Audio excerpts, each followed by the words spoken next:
"You don't need to raise your voice, Mr. Merrick," Colleen Avery said, stepping across the threshold of my home like she'd been invited.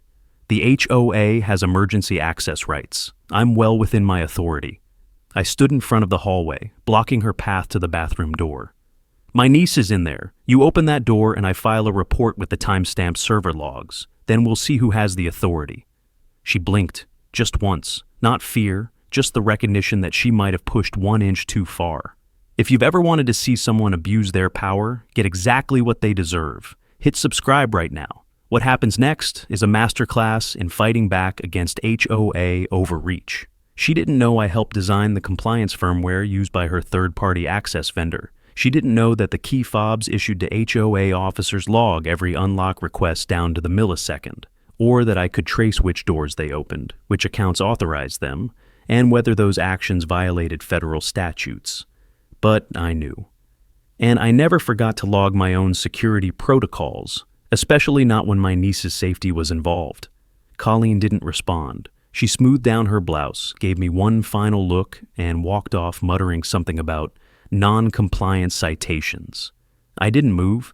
I listened for the click of her shoes down the walk, the pause at the gate, the silence that came after she vanished from sight. "My name's Daniel Merrick. I'm a tech compliance analyst. Most people in Crestwood Hollow just know me as that guy who lives in the gray house with the white rose bushes. I don't make noise. I don't attend HOA meetings. I've never complained about their petty violations until now, because now they tried something different. They opened a door they had no business being near, a door that separated my world from Maya's. My niece, 14 years old, soft-spoken, grieving. She came to live with me after her mother, my sister, passed away last fall. She barely speaks above a whisper. The one place she finds peace is that old guest bathroom, with its seashell curtain and dusty skylight. It's where she goes when the world's too loud, where she thinks no one will follow her. Where are you watching from? Subscribe now before this gets taken down. I'm about to reveal exactly how I turned the HOA's own system against them in a way they never saw coming. Colleen almost followed her, and that's the last mistake she's going to make. The HOA here isn't just overbearing, it's invasive, power-hungry.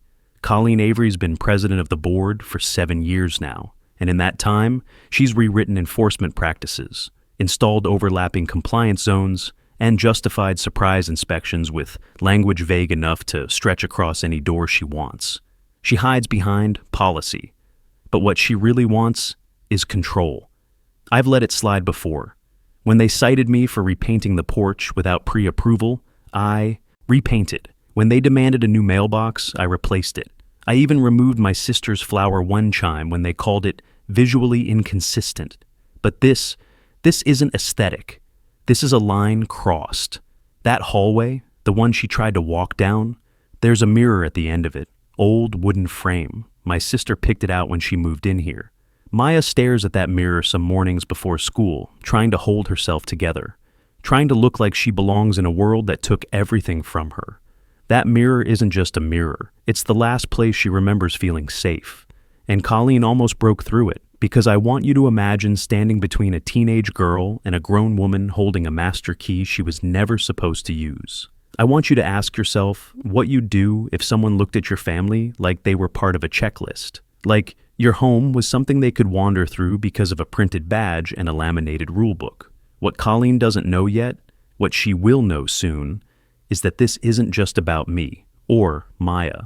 This is about protocol, legality, and forensic tracking systems that can bury people who misuse access with intent. I'm not a guy who makes noise.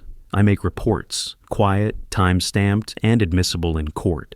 She wanted compliance. She's about to get it, on paper, in data, and under oath.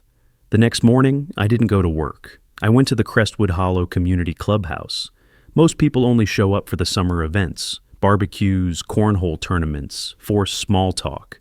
I was here for something quieter, the monthly HOA compliance inspections, where Colleen and her board reviewed violations in person.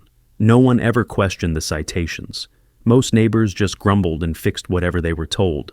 A faded fence, a planter box too close to the edge, a window decal in the wrong season.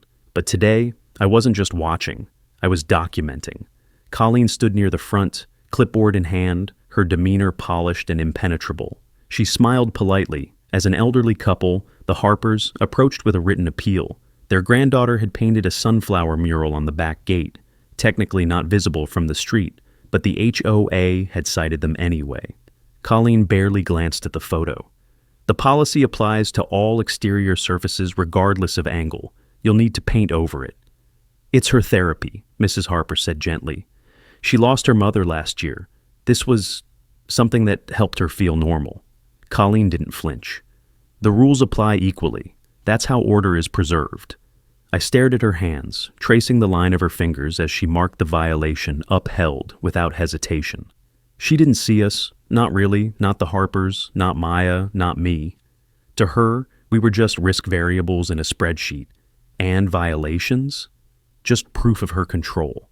I positioned myself near the rear, corner of the clubhouse next to the bulletin board that hadn't been updated since the Easter egg hunt. My phone recorded the conversation on silent mode, audio cleaned later with the same scrubbers we use for telecom litigation compliance. Because this wasn't just about a single abuse anymore, I needed a pattern, and she was giving me one, line by line. The meeting moved to digital surveillance updates.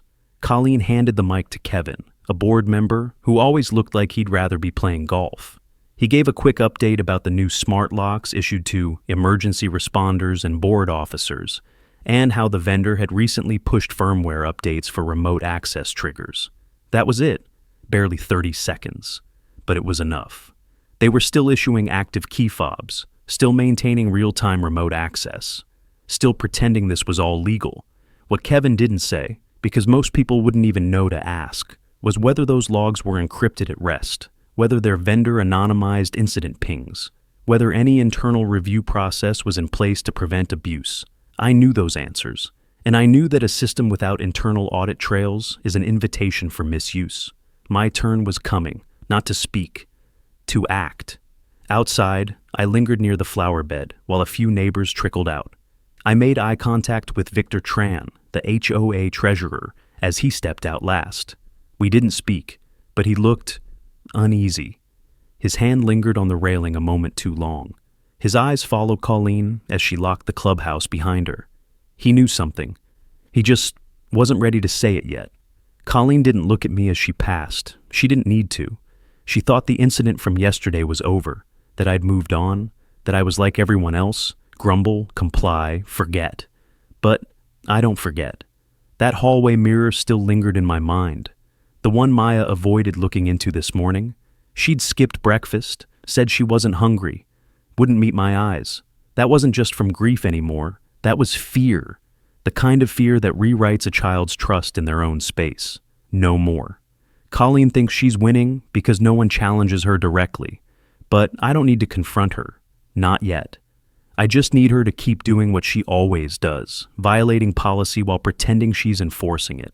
I've already started mapping her patterns. I know her access times, her walk routes, her lock usage windows. I know how often she uses her fob outside inspection hours, and soon I'll know more. Because this time, I'm not just another resident, I'm a forensic analyst, and this neighborhood is about to become my case file. By Tuesday afternoon, I had what I needed to move forward, just not the access to make it count. The HOA board met once a week in the private room behind the leasing office, a cramped glass-walled space lined with burgundy binders and laminated posters about landscaping policy. I wasn't allowed in, of course. Only board members and invited homeowners could attend, but I didn't need to be inside yet. I just needed to see who flinched when the topic came up. Through the blinds, I could make out 5 figures. Colleen at the head of the table, of course. Her posture was as upright as ever, back ramrod straight, pen in hand, tapping against a legal pad she didn't even glance at. Kevin, the surveillance guy, looked half asleep, while Margaret, the vice president, was already shaking her head at something Colleen was saying. And then there was Victor Tran, the treasurer. His posture was different, stiff but not confident.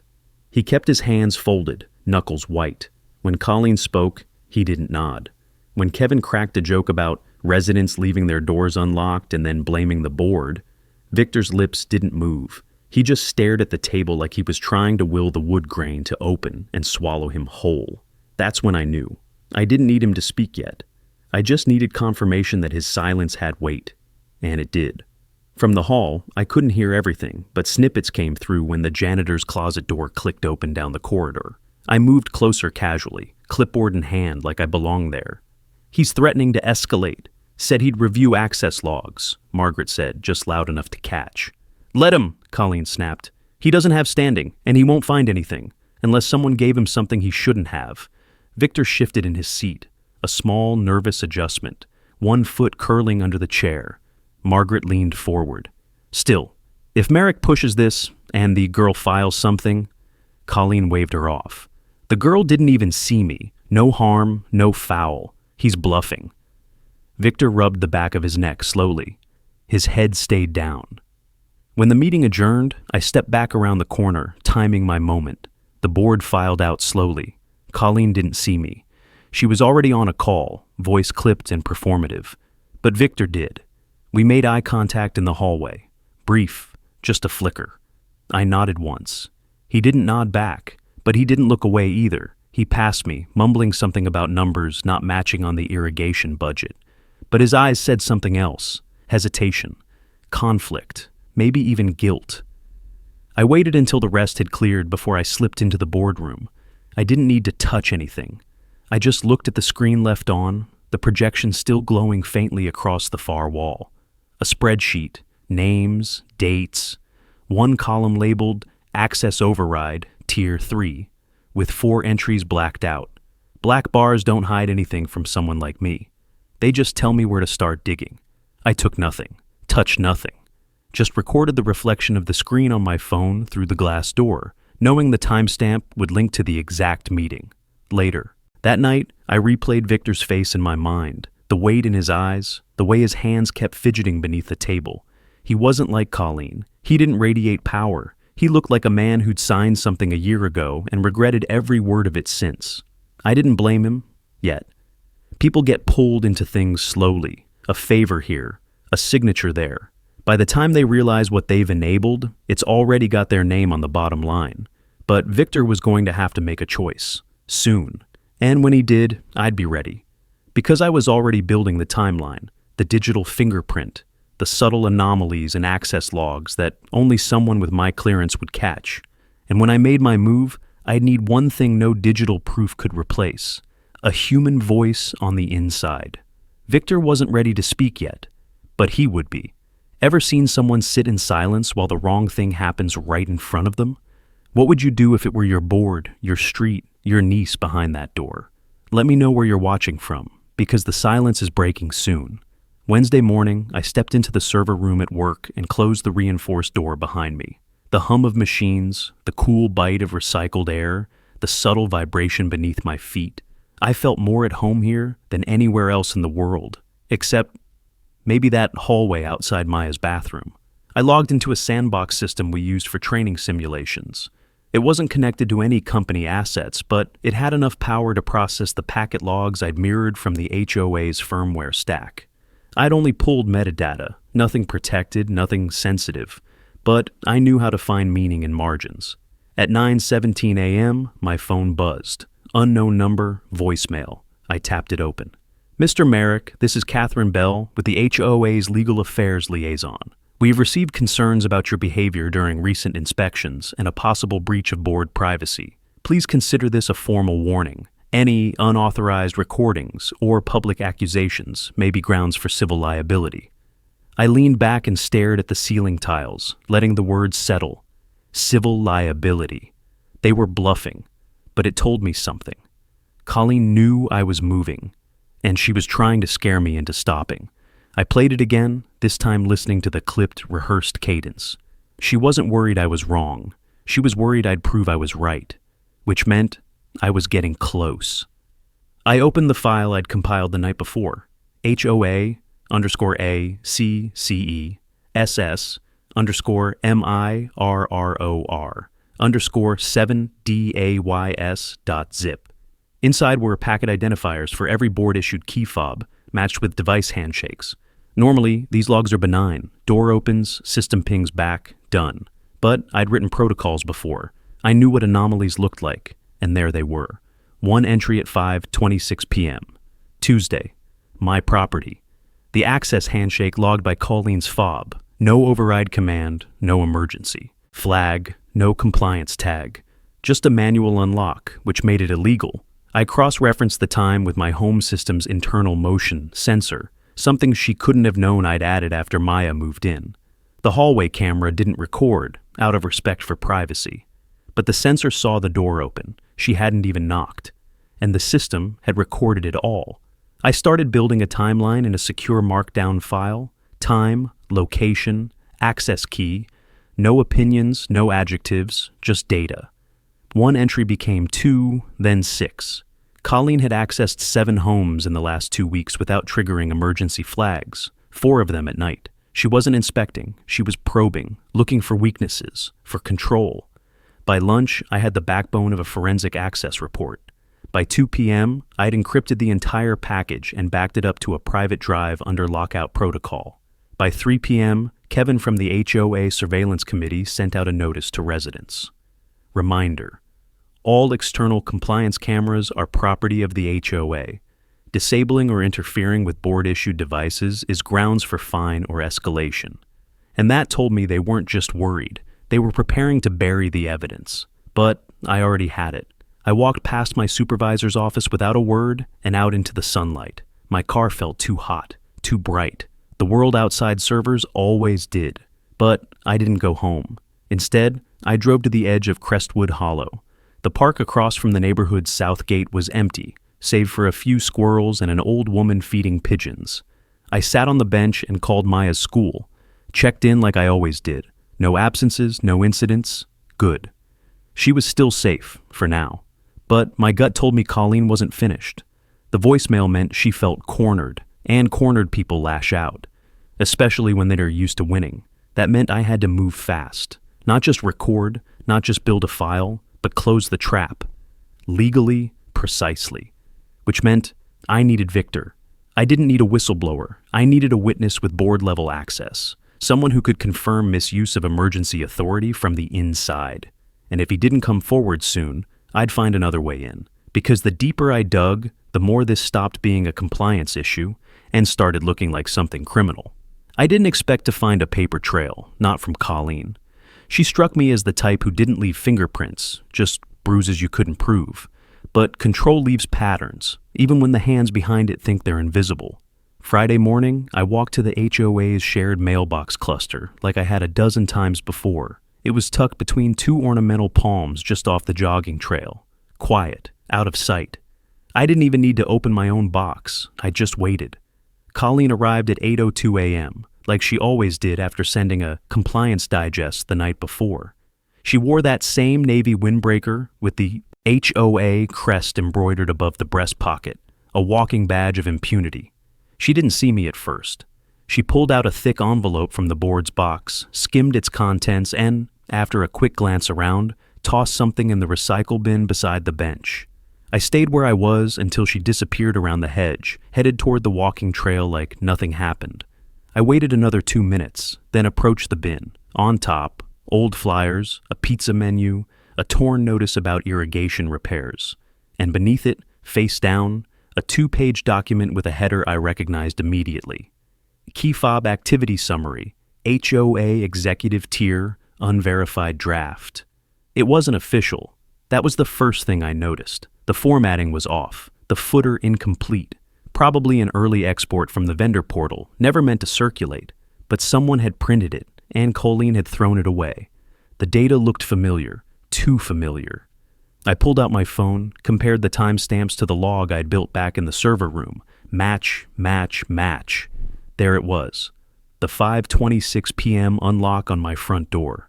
Logged under Tier 3 manual access, the same tier that's supposed to be reserved for fire, medical, or verified welfare checks. The summary didn't include camera footage or motion triggers, but it did have a column labeled Verification Tag. Hers? Blank. No emergency, no pre-check, no digital justification. And not just for me. 6 other addresses, all within the past 14 days. I stared at the sheet, heart thudding louder than it should have.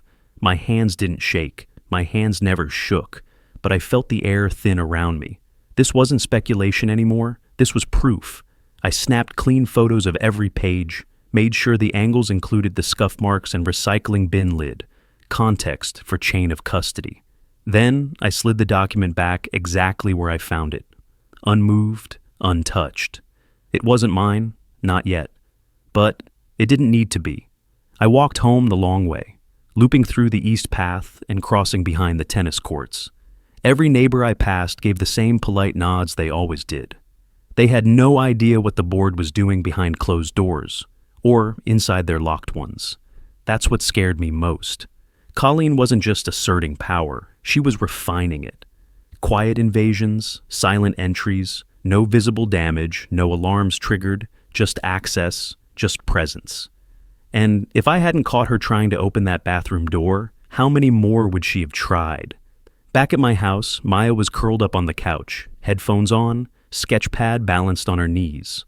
I didn't interrupt her. I just sat across from her, opened my laptop, and started stitching the new data into my report. The packet data, the access summary, the timestamps, layered and mapped, each record fortified with metadata, GPS bleed over, system log alignment. By the time I finished, I had something no HOA lawyer could brush off as resident. Paranoia. A professionally formatted forensic report, signed, time-synced, legally admissible.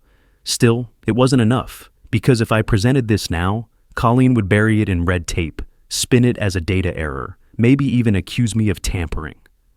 Number? This had to come from inside. I opened a blank message on my encrypted account. 2. Undisclosed subject. You know what you saw. Body, we both know what this is. If you're ready to talk, I'm listening. I don't need you to go public. I just need the truth. D. I hesitated, then hit send. Victor had all the access I didn't, and he was running out of time to choose which side of this he was going to land on. Maya's door was open, but she didn't hear me knock. Her headphones were on again. Same playlist, pencil tapping absently against her sketch pad. I leaned against the doorframe and just watched her for a moment, knees tucked up, hair falling over one side of her face, the ghost of her mother behind her eyes. She looked peaceful, but I knew better. That's the thing about kids like Maya. They learn to shrink around trauma, to smile just enough, to speak only when the air feels safe, and to hide when it doesn't. I cleared my throat gently. She looked up, tugging one earphone down. Hey, mind if I sit? She nodded, scooting aside so I could sit on the edge of her bed. I didn't bring up Colleen, or the access logs, or the files stacked like dominoes on my hard drive. I just looked at the corner of the room where the light hit the wall in a way my sister used to love. Do you remember when you helped your mom pick the paint color in here? I asked. Maya gave a faint smile. She let me pick between seashell blue and quiet sky. I picked the second one because it sounded sad. It's peaceful. She said the same thing. We sat in silence for a beat, the kind that carries more weight than words. Then she asked, barely above a whisper, "Was that lady going to open the door?" I didn't lie. She tried. Maya stared down at the page in her lap. A half-finished drawing, a girl standing in front of a closed door, hand on the knob, shadow rising behind her. She didn't knock, Maya said. No, she didn't. She nodded once. The pencil didn't move. Then she wasn't checking, she just wanted in. That landed like a punch. Colleen hadn't just violated a line, she'd left something behind, an invisible fear that now lived in Maya's walls, tucked between paint and drywall. No system I could build could filter that out. But I could do something else. I stood. I'm going to fix it. Maya looked up. You don't need to worry about her, or the board, or anyone coming through that door again. She didn't ask how. She just believed me. Because for her, belief was safer than truth. And for me, that was the final straw. I closed the door gently and walked straight to my office. The files were already open. The report, now expanded to include not just Colleen's actions but metadata from the key fob firmware and remote trigger patterns, was time-stamped, signed, and stored with off-site encryption, but it still wasn't complete. I needed one more thing, verification. Colleen had one weakness. She operated like no one would ever check behind her, like the system she used would protect her instead of expose her. But the system didn't lie. Logs don't have agendas. Patterns don't flinch. And I was done holding back. I sent 3 emails. One to a vendor contact who owed me a favor, not for access, but for verification. If I could prove Colleen bypassed escalation protocols hard-coded into the firmware, the vendor would have no choice but to disown the misuse. The second to an off-duty compliance lawyer I'd worked with on a privacy case last year. Just a casual ask. How often do HOA boards misuse remote access tools? You'd be surprised what I've seen. And the third to Victor. This time, it wasn't polite. Subject. You know this is criminal body. You've seen the logs. You've signed off on them. If you're scared, I get it. But this isn't just about fines or policy violations anymore. This is abuse of authority, unauthorized entry, and possible predatory behavior. You don't have to testify, but if you don't step up, I will, and your name will be on the version Colleen tries to bury it with. I'm not bluffing. D. I hit send and stared at the screen. I wasn't nervous. I was ready. Because Maya's face, her silence, the way she asked if someone was going to open the door, that would never leave me. Colleen had already knocked on the wrong door. Now I was about to knock back, with evidence she couldn't ignore, and systems she thought no one understood. What would you do if someone crossed a line that can't be unseen? Ever had to protect someone when the system refused to?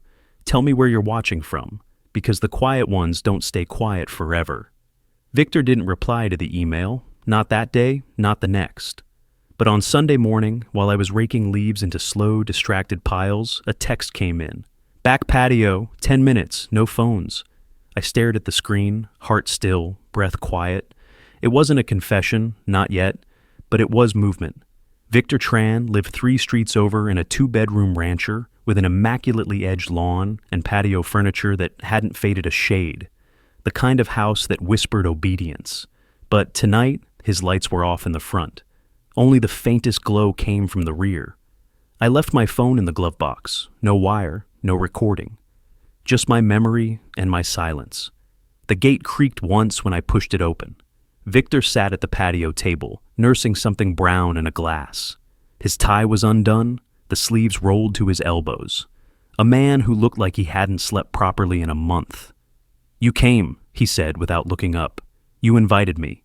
He took a sip, then finally met my eyes. I read the report. Good. You're right, about the access logs, the overrides, the Tier 3 misuses. He exhaled through his nose. She doesn't log half of what she does, and the vendor, they don't ask. They just assume everything gets backfilled. That's a violation. Victor nodded. Worse than that. The firmware's set to lockout if there's more than 3 emergency entries in a week per user. She had me disable the threshold last fall. Said she needed flexibility. Did you log that change? Number? She told me not to. Said it was internal maintenance. That told me everything. I leaned forward. How many homes has she accessed without flags? Victor stared at the table, swirling the drink. At least 11. 2 she said were security sweeps. 4 were supposedly wellness checks, but no one had called them in. The others? No idea. And yours? She didn't even ask. She used Tier 3 access on a locked bathroom door while my niece was inside. He winced. I let the silence sit. She's going to claim authority, I said. Say it was in the policy language. It's not. I helped revise it last year. There's nothing in the bylaws that permits non-emergency entry without pre-notice or visual confirmation of immediate hazard. She just ignores that. I kept my voice steady. I'm taking this to law enforcement, but they won't act without corroboration. They'll need system logs and someone who understands what they're seeing. He looked up sharply. You want me to testify? Number? I want you to validate the logs, confirm the firmware changes, quietly, off the record. Victor hesitated, and then he nodded, just once. I'll email you the engineering notes, not from my board account, from my old firm. They'll show when the failsafe was bypassed and which user authorized it.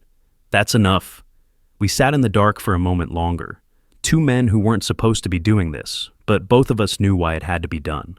Victor set down his glass. You know she's going to turn the board on me. She already has.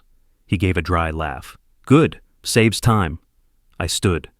Thank you. He didn't respond, but he didn't stop me either.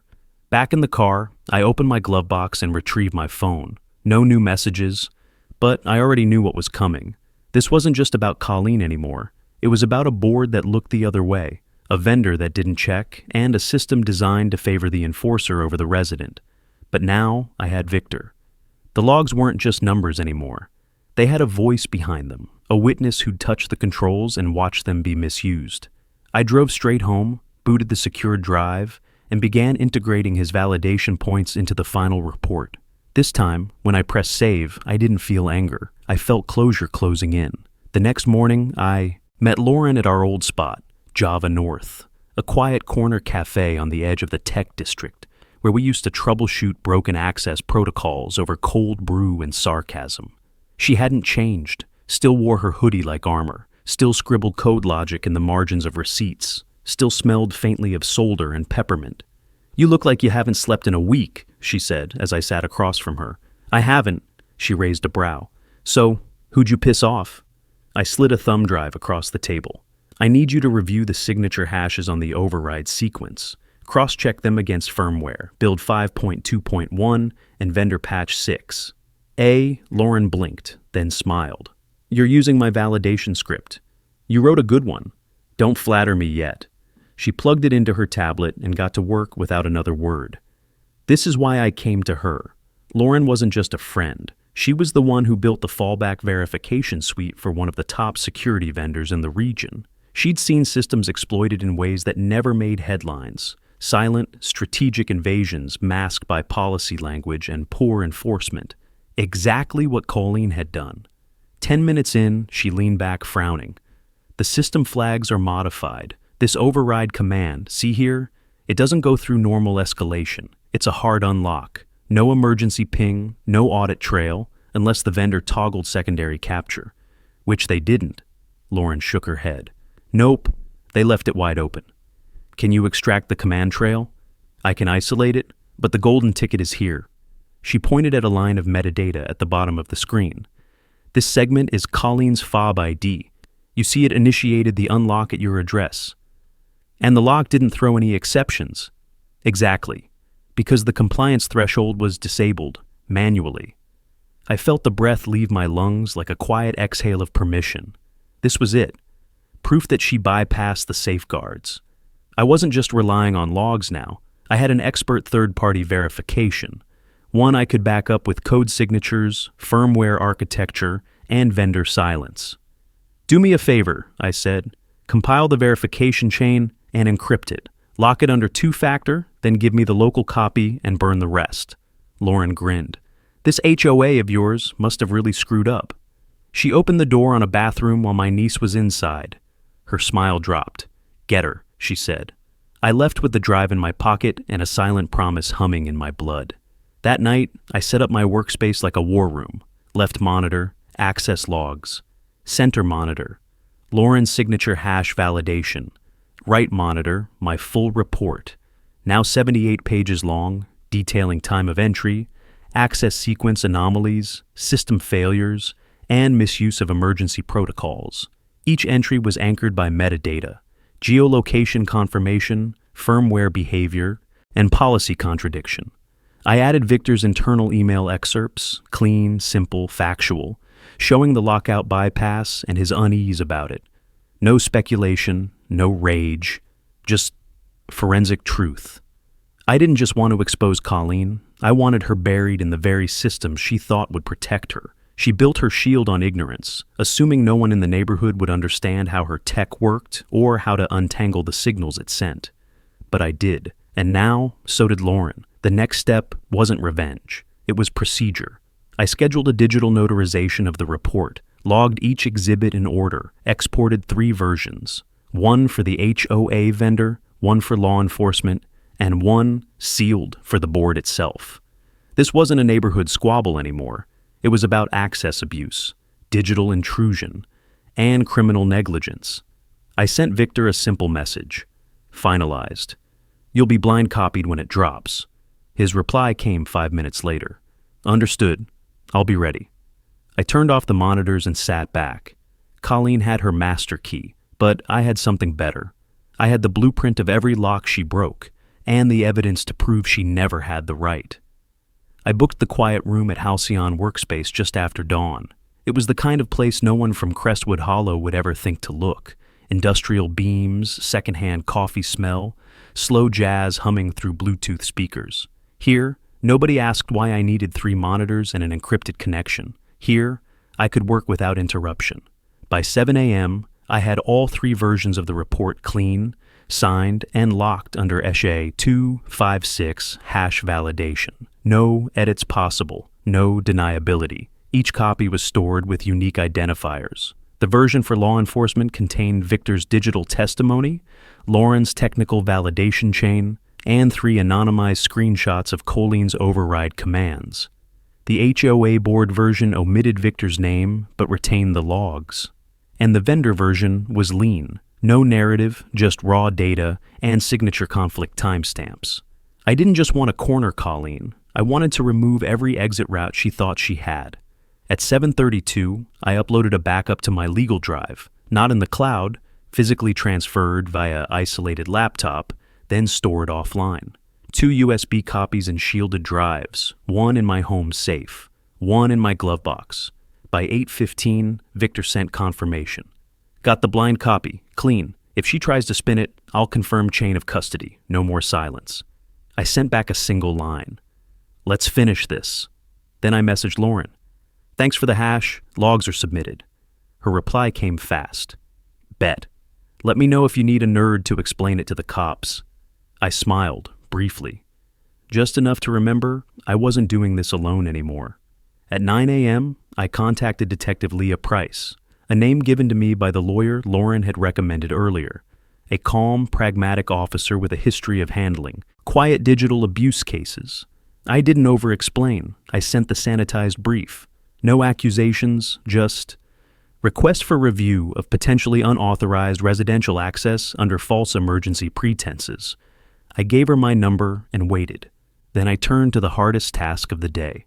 Community control. Because once the report hit, it wouldn't just be about Colleen. The board would scramble. Neighbors would question everything. And Maya, she'd hear whispers no child should ever hear about a place she used to feel safe. So I started prepping the cover letter for the community. It wasn't dramatic, no fire, no accusation, just facts. I explained that I was submitting evidence of procedural failure regarding HOA access rights, that the tools designed to protect the neighborhood had been misused, that safeguards had been bypassed without cause or oversight, and that my actions weren't retaliatory, they were protective, for Maya, for others, for the quiet ones who didn't know how to push back. I wasn't trying to burn the system down. I was trying to hold it accountable. I drafted a second email to the HOA board. It was colder. Subject: Emergency Access Audit. Formal notice body. Attached is a digital forensic audit documenting unauthorized Tier 3 access events by Colleen Avery using master key credentials in direct violation of HOA policy and vendor safeguard protocols. This message serves as formal notification that the report has also been submitted to the vendor and local law enforcement for review. I request that Colleen Avery be placed on immediate administrative leave pending the outcome of the investigation. Sincerely, Daniel Merrick, Crestwood Hollow, resident 117 Juniper Way. I scheduled the email to go out at exactly 7 a.m. Monday morning. No early leaks, no chatter. Just a single ripple on still water, followed by the storm it would wake. Before I left the co-working space, I pulled up Maya's school schedule, her morning art class, her lunch block, her quiet time. None of this would touch her. Not if I did it right. Colleen had invaded a space that didn't belong to her. She used power she didn't understand, hid behind bylaws she twisted to her will, and assumed no one would notice. But I noticed, and I built something she couldn't dismantle. Not a system, not a threat, not revenge, a case, one she couldn't unlock her way out of. Ever had to build a case because no one else would? Ever turn silence into evidence? Tell me where you're watching from, because the doors they open without permission won't stay open for long. The front desk officer at the precinct barely glanced up when I walked in with the manila envelope under my arm. Name? Daniel Merrick. I have an appointment with Detective Leah Price. The officer nodded toward the bench. She'll come get you. I sat, envelope balanced on my knee, one hand holding it like it might float away if I let go. The room buzzed with quiet dispatch. chatter and the slow grind of a printer behind the partition wall. Two other people waited nearby, neither of them making eye contact. I didn't need this to feel like a courtroom, just like a threshold. One I was finally stepping across. Detective Price appeared a minute later, mid-30s, dark blazer, hair up, no nonsense in her eyes. She held out her hand. "Mr. Merrick, let's talk." We walked into interview room 2. It wasn't what I expected. No two-way mirror, no tape recorder. Just a standard desk, 2 chairs, and a file holder in the corner labeled Community Reports. "Have a seat," she said, flipping open a notepad. I placed the envelope between us. "Everything's inside: digital audit report, access logs, firmware signature traces, verification from a third-party compliance expert, and corroborating statements from a board insider." Price didn't blink. She opened the envelope, flipped through the printouts, and then opened her laptop to plug in the accompanying drive. As the files loaded, I sat still. This was the moment where strategy became evidence, where the preparation ended and consequence began. Price's brow furrowed slowly as she skimmed the folders. "This is organized. I do digital compliance audits for a living," I said. The system she exploited was built for emergency response. It's never meant to be used without confirmation protocols. She? Colleen Avery, HOA board president for Crestwood Hollow. She accessed multiple private residences, including mine, under Tier 3 override commands. No logged emergency, no visual verification, no flags raised. Price leaned back. "And you've confirmed this through the firmware itself?" I nodded. Vendor didn't know the failsafes were disabled. I had a contact verify the command sequences and the fob activity. This wasn't a technical glitch. It was deliberate circumvention. She tilted her head. "And the incident that triggered this?" "She used her override to unlock a bathroom door while my 14-year-old niece was inside. No notice, no knock." That landed, quietly, like weight settling in the room. Price tapped her pen against the table. "Any video?" "No interior cams for privacy reasons, but I do have motion trigger logs, access timestamps, and her key ID signature. It's all synchronized." "Witnesses?" "One, board treasurer. He confirmed the override threshold was disabled at her request and wasn't logged properly. He provided 2 internal emails. I've redacted his identity in the version for the vendor." She nodded slowly, scrolling again. "You've built a better packet than some of my junior officers." "This wasn't a vendetta," I said. "It was protection. For Maya, for the neighbors who didn't even know their locks weren't safe anymore." Price didn't answer right away, just studied the screen for another minute. Then she clicked the folder shut and slid the envelope closer to her. "I'm filing this as a formal misconduct and digital intrusion complaint. I'll open an investigative case and submit the data for validation to our Tech Crimes Division. I'll also be requesting that Colleen Avery's board access be suspended pending review." I exhaled, but didn't relax.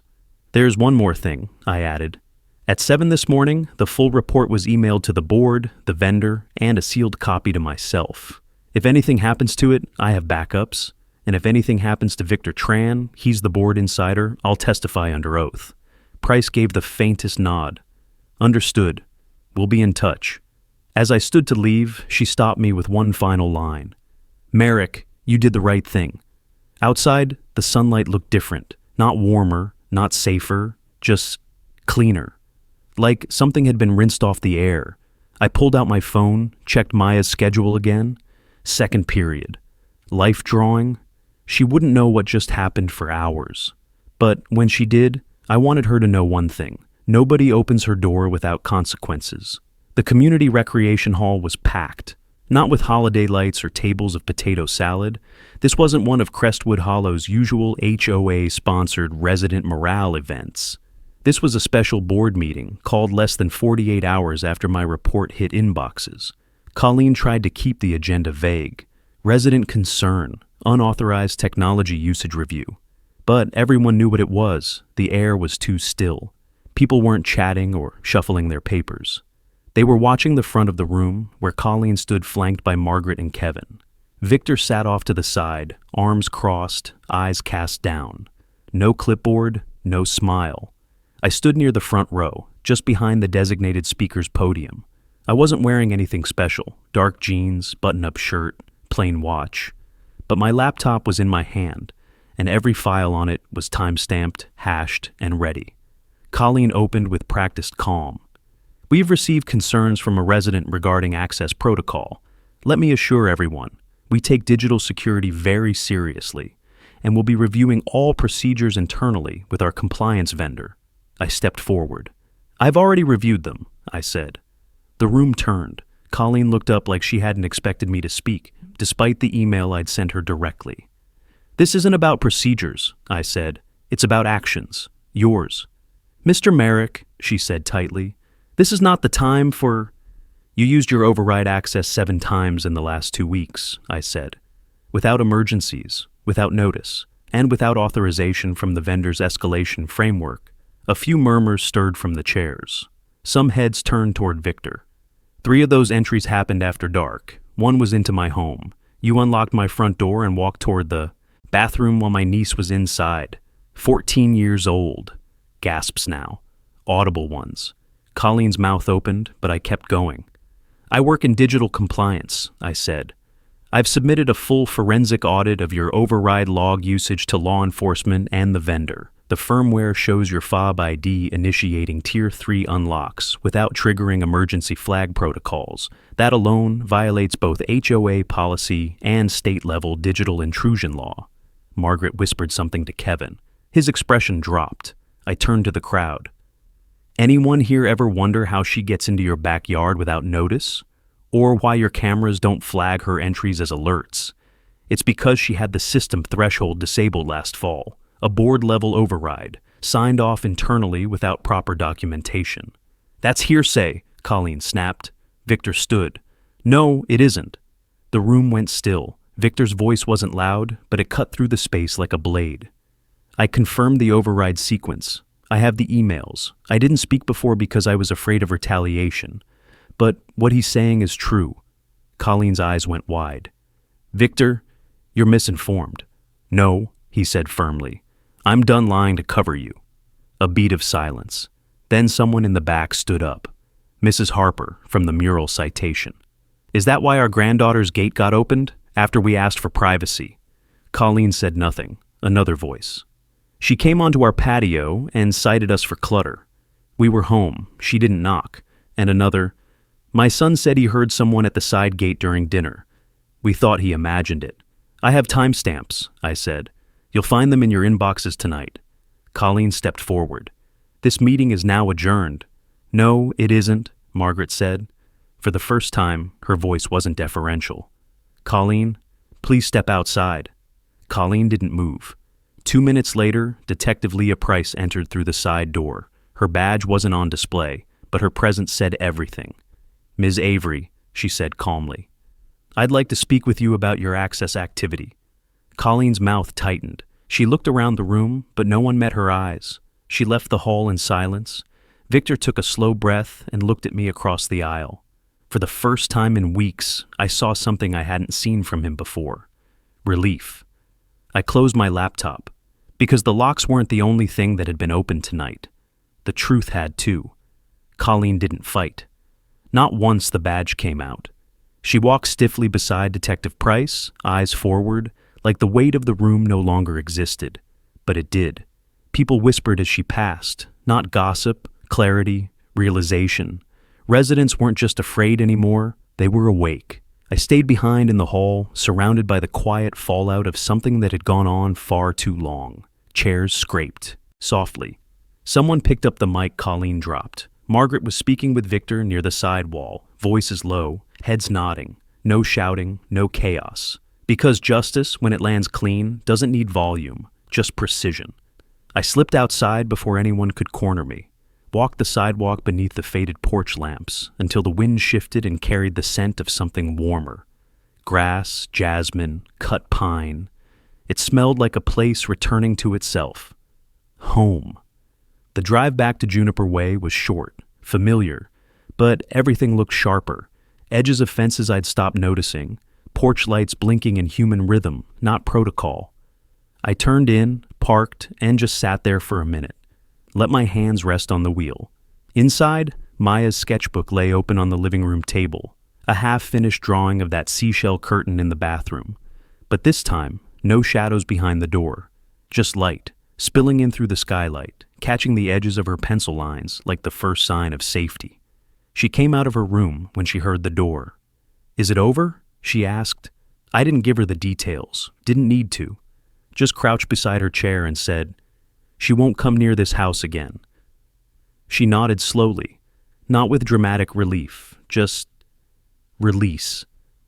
That quiet shift in the body when the storm ends and you finally believe it's not coming back. She picked up her pencil again and got back to shading. I stepped out onto the porch, sat on the swing my sister used to rock Maya to sleep in. The chain creaked once. I watched the shadows across the grass bend and stretch under the porch light. Victor's email came through at 8:13 p.m. Board has voted 4-1 to suspend Colleen Avery pending outcome of police investigation. Vendor is launching a full audit. Residents will receive copies of access logs within 7 business days. Thank you. I stared at the screen, then closed it. Not because it was over, because I didn't need to carry it anymore. Colleen's suspension wasn't the win. Her arrest, if it came, wouldn't be either. The win was Maya closing her door without flinching. It was neighbors looking each other in the eye again. It was the sound of a lock meaning what it's supposed to mean. You're safe. I'd started this with fire in my chest, with the need to punish. But it ended in something different. Dignity. My skills weren't a weapon. They were a shield. The kind you hold up in front of someone smaller, quieter, still learning the shape of the world after it betrayed them. I'll keep holding it as long as I have to. Because legacy isn't what we inherit, it's what we protect.